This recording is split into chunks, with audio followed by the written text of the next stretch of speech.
Number 1 ଦେଶରେ ଦୁର୍ବଳ ହେଉଛି ମଧ୍ୟବିତ୍ତିକ ଆର୍ଥିକ ସ୍ଥିତି। ବାଧା ସାଜୁଛି ତିନୋଟି ପ୍ରମୁଖ କାରଣ। ଏକଦା ସମୃଦ୍ଧ ରହି ଆସିଥିବା ଭାରତର ମଧ୍ୟବିତ୍ତିକ ବର୍ଗ ଦୁର୍ବଳ ହୋଇ ଚାଲିଛି। ସେମାନଙ୍କ ଆର୍ଥିକ ସ୍ଥିତି ବର୍ତ୍ତମାନ ବିଗିଡ଼ିବାରେ ଲାଗିଛି। ଅନେକ ଅର୍ଥନୈତିକ ସମସ୍ୟା ମଧ୍ୟରେ ଛନ୍ଦି ହୋଇଯାଇଛନ୍ତି ମଧ୍ୟବିତ୍ତି। ଏହା ସେମାନଙ୍କର ଖର୍ଚ୍ଚପାଟନକୁ ପ୍ରଭାବିତ କରୁଥିବାର ଏକ ନୂଆ ରିପୋର୍ଟରୁ ଜଣାପଡ଼ିଛି। ମାର୍ସେଲସ୍ ଇଣ୍ଟରେଷ୍ଟେଟ୍ ମ୍ୟାନେଜର୍ସ ପକ୍ଷରୁ ପ୍ରସ୍ତୁତ ରିପୋର୍ଟ ଅନୁସାରେ ତିନୋଟି ପ୍ରମୁଖ କାରଣ ଯୋଗୁଁ ଦେଶରେ ମଧ୍ୟବିତ୍ତିକ ବର୍ଗ ସ୍ଥିତି ବିଗୁଡ଼ୁଛି। ତାହା ହେଲା ପ୍ରଯୁକ୍ତି ବାଧା, ଚକ୍ରବର୍ତ୍ତୀ ଅର୍ଥନୈତିକ ଅବନତି ଏବଂ ନିମ୍ନମୁଖୀ ପାରିବାରିକ ବାଲାନ୍ସ ସିଟ୍। ରୁଟିନ୍ ନିଯୁକ୍ତି, ଯାହାକି ଏକଦା ମଧ୍ୟବିତ୍ତିକ ନିଯୁକ୍ତି କ୍ଷେତ୍ରରେ ମେରୁଦଣ୍ଡ ପାଲଟିଥିଲା, ତାହାର ସ୍ଥାନ ନେଇଛି ଅଟୋମେସନ୍ ଏବଂ ଟେକ୍ନୋଲୋଜି। ନମ୍ବର 2 ଆମେରିକା ରାଷ୍ଟ୍ରପତିଙ୍କଠାରୁ ବି ଅଧିକ ସୁରକ୍ଷା ଦିଶିବ ମୋଦିଙ୍କୁ। ପ୍ରଧାନମନ୍ତ୍ରୀ ନରେନ୍ଦ୍ର ମୋଦିଙ୍କୁ କୁମ୍ଭନଗରୀ ପ୍ରୟାଗରାଜ ଗସ୍ତ କରିବାକୁ ଯାଉଛନ୍ତି। ସେ ଏଠାରେ ଆନୁଷ୍ଠାନିକ ଭାବେ ମହାକୁମ୍ଭ ଉଦ୍ଘାଟନ କରିବେ। ମୋଦିଙ୍କ ଏହି କାର୍ଯ୍ୟକ୍ରମ ପାଇଁ ପ୍ରସ୍ତୁତ ଜୋରଦାର ହୋଇଛି। ମିନି କ୍ରୁଜ୍ କସ୍ତୁରବା ପୁନପୁନମ୍ ଏବଂ ନିଷାଦରାଜଙ୍କୁ ପ୍ରଧାନମନ୍ତ୍ରୀ ମୋଦିଙ୍କ ପାଇଁ ବାରାଣସୀରୁ ପ୍ରୟାଗରାଜକୁ ଅଣାଯାଇଛି। ଡିସେମ୍ବର 13ରେ ପ୍ରଧାନମନ୍ତ୍ରୀ ନରେନ୍ଦ୍ର ମୋଦିଙ୍କୁ ଗସ୍ତ ପ୍ରସ୍ତାବ ଦିଆଯାଇଥିଲା। ପ୍ରଧାନମନ୍ତ୍ରୀଙ୍କ ଗସ୍ତର 5 ଦିନ ପୂର୍ବରୁ ଏସ୍ପିଡି ଡିଏସ୍ପି 8ରେ ଏଠାରେ କ୍ୟାମ୍ପ କରିବ। ଏହା ପରେ ଦ୍ୱିତୀୟ ଏବଂ ତୃତୀୟ ସୁରକ୍ଷା ଦଳ ଡିସେମ୍ବର 9ରେ ପ୍ରୟାଗରେ ପହଞ୍ଚିବେ। ଡିସେମ୍ବର 9ରେ ପିଏମ୍ ଓ ଅଧିକାରୀମାନେ ମଧ୍ୟ ପ୍ରୟାଗରାଜରେ ପହଞ୍ଚିବେ। ଉଭୟ ଦଳ ସୁରକ୍ଷା ଏବଂ ପ୍ରସ୍ତୁତି ସମ୍ପୂର୍ଣ୍ଣ ଷ୍ଟକ୍ ନେବେ। ନମ୍ବର 3 ମାଡ଼ ହେଲା ବାତ୍ୟା, 3 ଯାଏଁ ଓଡ଼ିଶାର ଏସବୁ ଜିଲ୍ଲାକୁ ୱାର୍ଣ୍ଣିଂ। ଦକ୍ଷିଣ ପଶ୍ଚିମ ବଙ୍ଗୋପସାଗରରେ ସୃଷ୍ଟି ହୋଇଥିବା ଲଘୁଚାପ ବାତ୍ୟା ଫେଙ୍ଗାଲର ରୂପ ନେଇଥିବା ବେଳେ ଶନିବାର ରାତିରେ ଲ୍ୟାଣ୍ଡଫଲ୍ କରିଛି। ଏହାର ପ୍ରଭାବରେ ତାମିଲନାଡୁ ଓ ପୁଡୁଚେରୀରେ ପ୍ରବଳ ବର୍ଷା ସହ ପବନ ଲାଗି ରହିଛି। ଓଡ଼ିଶାରେ ମଧ୍ୟ ବିଭିନ୍ନ ସ୍ଥାନରେ କୋହଲା ପାଗ ରହିଥିବା ବେଳେ ବିଭିନ୍ନ ସ୍ଥାନରେ ବର୍ଷା ରେକର୍ଡ ହୋଇଛି। ଆଜି ମାଲକାନଗିରି, କୋରାପୁଟ, ରାୟଗଡ଼ା, ଗଞ୍ଜାମ ଏବଂ ଗଜପତି ଜିଲ୍ଲାରେ 1ରୁ 2ଟି ସ୍ଥାନରେ ହାଲୁକାରୁ ବର୍ଷା ହୋଇପାରେ। ସେହିପରି 3 ତାରିଖରେ ମାଲକାନଗିରି ଏବଂ କୋରାପୁଟ ଜିଲ୍ଲାରେ 1ରୁ 2ଟି ସ୍ଥାନରେ ହାଲୁକା ବର୍ଷା ହେବା ନେଇ ଆଞ୍ଚଳିକ ପାଣିପାଗ ବିଜ୍ଞାନ କେନ୍ଦ୍ର ପକ୍ଷରୁ ପୂର୍ବାନୁମାନ କରାଯାଇଛି। ସୂଚନା ଥାଉ କି ଶନିବାର ରାଜ୍ୟରେ ବିଭିନ୍ନ ସ୍ଥାନରେ ହାଲୁକା ମଧ୍ୟମ ଧରଣର ବର୍ଷା ରେକର୍ଡ କରାଯାଇଛି। ଗଞ୍ଜାମ, କେନ୍ଦୁଝର, କନ୍ଧମାଳ, ଦେବଗଡ଼, ମୟୂରଭଞ୍ଜ, ସମ୍ବଲପୁର, ଅନୁଗୁଳ, ଢେଙ୍କାନାଳ, ସୁନ୍ଦରଗଡ଼ ଓ ନୟାଗଡ଼ ଆଦି ଜିଲ୍ଲାରେ କିଛି ସ୍ଥାନରେ ବର୍ଷା ରେକର୍ଡ ହୋଇଛି। ନମ୍ବର 4 ପୁଅ ନାଁ ରାକେଶ, ମଦ ପିଇବାକୁ ଟଙ୍କା ନ ଦେବାରୁ ମାଆକୁ ପିଟି ପିଟି ମାରିଦେଲା। ପୁଅ ନାଁ ରାକେଶ ମାଆକୁ ପିଟି ପିଟି ହତ୍ୟା କଲା। ମଦ ପିଇବାକୁ ଟଙ୍କା ନ ଦେବାରୁ ମାଆ ମାରିଦେଲା ପୁଅ। ଏଭଳି ଘଟଣା ଦେଖିବାକୁ ମିଳିଛି ସୁନ୍ଦରଗଡ଼ ତଳସାହି ଥାନା ତୁମୁଡ଼ିଆ ନୂଆପଡ଼ା ଗ୍ରାମରେ।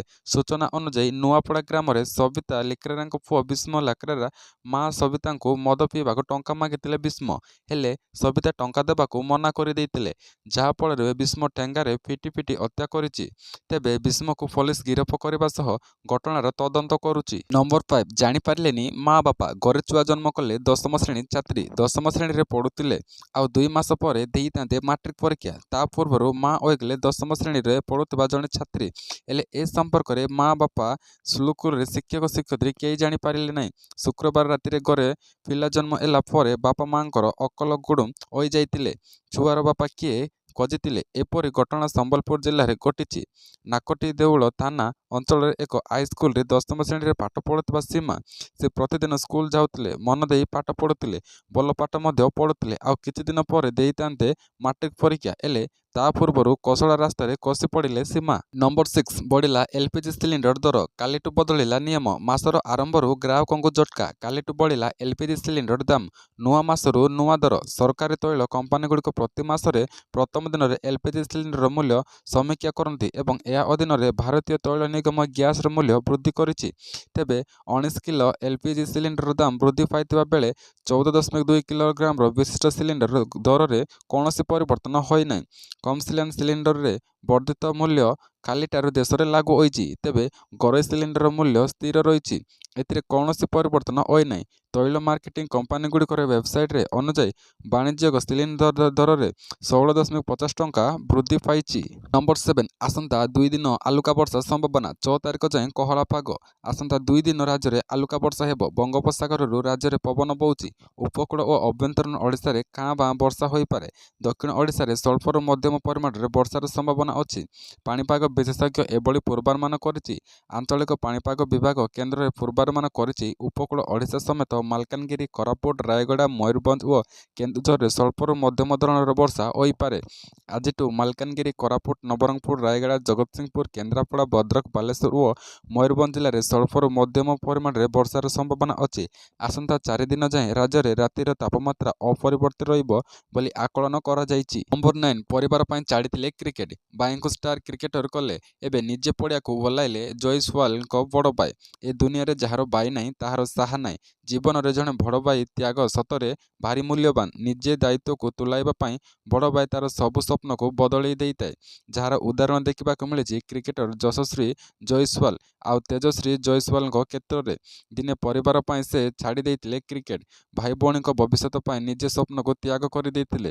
ଭାଇକୁ ଷ୍ଟାର କ୍ରିକେଟର କରିବା ପାଇଁ ଆଉ ଭଉଣୀକୁ ବାହାଘର ପାଇଁ ଦୋକାନ କାମ କରିଥିଲେ। ସତରେ ଏମିତି ଭାଇ ଭାଗ୍ୟରେ ଥିଲେ ମିଳେ।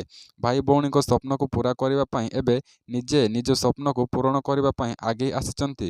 ଆମେ କହୁଛୁ ଷ୍ଟାର କ୍ରିକେଟର ଯଶସ୍ୱୀ ଜୟସୱାଲଙ୍କ ବଡ଼ ଭାଇ ତେଜସ୍ୱୀ ଜୟସୱାଲଙ୍କ କଥା। ନମ୍ବର 9 ଭାରତକୁ କଲା ଧମକ ଦେଲେ ଟ୍ରମ୍ପ। କହିଲେ ସୁଧୁରି ଯାଅ। ଶପଥ ଗ୍ରହଣ ନ ହେଉଣୁ ଆମେରିକାରେ ନିର୍ବାଚନ ରାଷ୍ଟ୍ରପତି ଭାରତକୁ ଦେଇଛନ୍ତି ଖୋଲା ଧମକ, ଯାହା ଭାରତକୁ ଚିନ୍ତା ବଢ଼ାଇ ଦେଇଛି। ଟ୍ରମ୍ପ ବ୍ରିକ୍ସ ଦେଶଗୁଡ଼ିକରୁ ଖୋଲାଖୋଲି ଧମକ ଦେଇ କହିଛନ୍ତି ଯେ ଯଦି ଆମେରିକାରେ ଡଲାରକୁ ଦୁର୍ବଳ କରିବା କିମ୍ବା ବଦଳାଇବା ପାଇଁ କୌଣସି ପ୍ରୟାସ କରାଯାଏ ତେବେ ସେ ଦେଶଗୁଡ଼ିକର ଉପରେ 100% ଟିକସ ଲାଗୁ କରିବେ। ସୂଚନାଯୋଗ୍ୟ, ବ୍ରିକ୍ସ ହେଉଛି 9 ଦେଶର ଏକ ଗୋଷ୍ଠୀ ଯେଉଁଥିରେ ଭାରତ ମଧ୍ୟ ଅନ୍ତର୍ଭୁକ୍ତ। ଭାରତ ବ୍ୟତୀତ ଏ ଗୋଷ୍ଠୀରେ ସଦସ୍ୟ ଦେଶଗୁଡ଼ିକ ହେଉଛି ଚାଇନା, ରୁଷିଆ, ଦକ୍ଷିଣ ଆଫ୍ରିକା, ଇରାନ, ଇଜିପ୍ଟ, ଇଥିଓପିଆ ଏବଂ ସଂଯୁକ୍ତ ଆରବ ଏମିରେଟ୍ସ ରହିଛି। 2009ରେ ଗଠିତ ବ୍ରିକ୍ସ ହେଉଛି એકમાત્ર ପ୍ରମୁଖ ଆନ୍ତର୍ଜାତିକ ଗୋଷ୍ଠୀ ଯେଉଁଥିରେ ଆମେରିକା ନାହିଁ। ନମ୍ବର 10 ହିନ୍ଦୁଙ୍କ ଉପରେ ଆକ୍ରମଣକୁ କଡ଼ା ନିନ୍ଦା କଲା ଆରଏସଏସ। କହିଲା ଭାରତ ସରକାର ନିଅନ୍ତୁ କାର୍ଯ୍ୟାନୁଷ୍ଠାନ। ବାଂଲାଦେଶରେ ହିନ୍ଦୁ ଓ ସଂଖ୍ୟାଲଘୁଙ୍କ ଉପରେ ହେଉଥିବା ଅତ୍ୟାଚାରକୁ ନେଇ ଅସନ୍ତୋଷ ପ୍ରକାଶ କରିଛି ରାଷ୍ଟ୍ରୀୟ ସ୍ୱୟଂ ସେବକ ସଂଘ। ଭାରତ ତୁରନ୍ତ ଏଥର କାର୍ଯ୍ୟାନୁଷ୍ଠାନ ନେଉ। ଆନ୍ତର୍ଜାତିକ ସ୍ତରରେ ବାଂଲାଦେଶ ଉପରେ ଚାପ ସୃଷ୍ଟି କରୁଛି ବୋଲି ଆରଏସଏସ କହିଛି। ଆରଏସଏସ ସାଧାରଣତଃ ସାମ୍ପ୍ରଦାୟିକ ଦତ୍ତାତ୍ରେୟ ଆସୋବଲେ ବାଂଲାଦେଶରେ ହିନ୍ଦୁଙ୍କ ଉପରେ ହେଉଥିବା ନିର୍ଯାତନାକୁ କଡ଼ା ନିନ୍ଦା କରିଛନ୍ତି। ଅନ୍ୟାୟ କରି ଗିରଫ କରାଯାଇଥିବା ହିନ୍ଦୁ ସନ୍ନ୍ୟାସୀ ଚିନ୍ମୟ କୃଷ୍ଣ ଦାସଙ୍କୁ ତୁରନ୍ତ ମୁକୁଳାଇବା ପାଇଁ ସେ ଦାବି କରିଛନ୍ତି।